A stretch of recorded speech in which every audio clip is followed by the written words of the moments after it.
Russ Spiegel, and welcome to my new video series called 5 Minutes With, where I get to meet and speak for 5 minutes with interesting people, or at least people I find interesting in the creative world.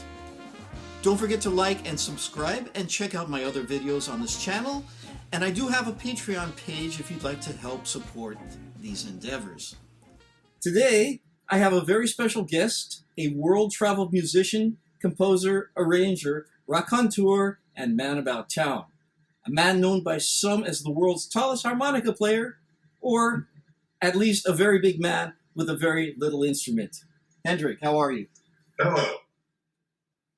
So I have questions for you. Okay, I got the answers. Oh, well, there we go. That's good. So, question number one. Where are you from? Where are you now? And how did you end up there? And why? I am from Hamburg, Germany, and from a German mother, Dutch father, born and raised in Hamburg with a Dutch passport, but I don't speak Dutch, so I was in the wrong country from the beginning. Then I immigrated to the States, and since 1992 I'm in New York, now an American citizen, and that is that.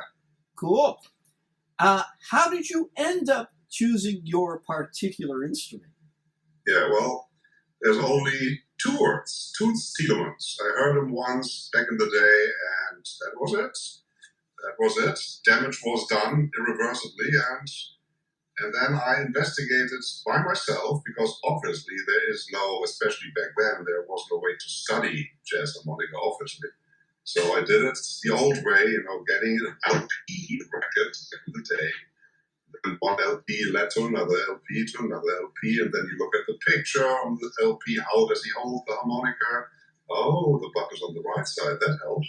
And, Sherlock Holmes style, I taught myself playing that instruments. But the inspiration and the reason is Toots Tielemans.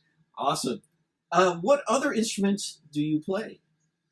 I play the vibes. That's the other instrument that I actually play officially in public. I also mess with a lot of instruments at home because I just love instruments. But the two professional ones are vibes and harmonica. Awesome. And what's the hardest thing to do on your instrument?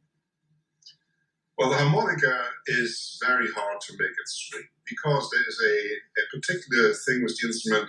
It's a wind instrument, but the only wind instrument where you actually blow and hail to get all the notes. So when you play a certain phrase or melody, whatever you play a solo, a certain percentage of the notes is in and the other half is out, or in whatever varying percentages. But every time you change the breath, you have a break in the phrasing. So you have to overcome that. You have to work on your breath so that it sounds smoothly and continuously, because you don't want a chopped up thing, especially in straight ahead jazz. In other styles, that can either be not a problem or maybe even helpful.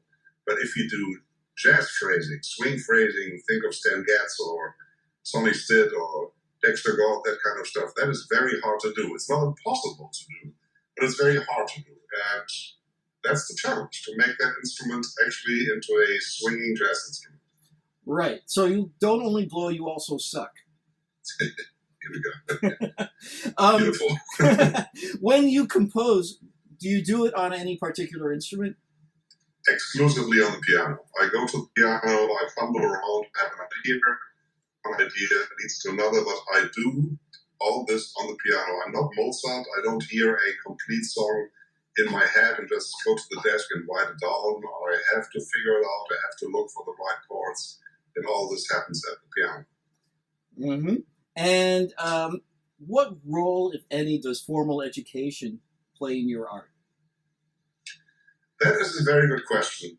Because of the history of my instruments, I'm really a self-taught guy by personality or by trade. I did go to Berkeley, and I studied at Berkeley, and also went to Queens College later on. And there were things that I actually learned, especially harmonically or as far as arranging and all these good things, but playing the instrument and what to play and how to phrase and what to play on the 2/5, that is pretty much Sherlock Holmes finding out myself thing, which I think is not a bad way to do it in jazz, because you want to find your own voice. So the less people tell you, the easier it is not to follow a certain path. But, these are the old times. When I came up there, Berkeley existed, but not like now, where every college, every university has a jazz department. No way. Back in the day, it was Berkeley, maybe a handful of other schools, and that was it. So most of it was self-taught. Okay, we have like 20 seconds left. Favorite place to visit? Favorite place to visit? That's difficult. I liked Hong Kong, the old Hong Kong. Hong Kong was nice. Favorite or comfort food? Pecan pie. Pecan pie, nice. And any advice for our listeners? Don't play harmonica. Okay. Thanks, Hendrik. It was really good to speak with you, and thanks for your time. And we'll be in touch anyways, because we have some projects together, Hendrik and I.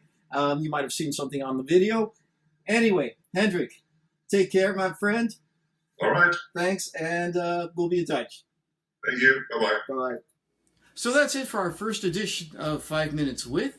I hope you enjoyed it. Thanks again for tuning in, and don't forget to like and subscribe, and we'll see you next time. Thanks a lot.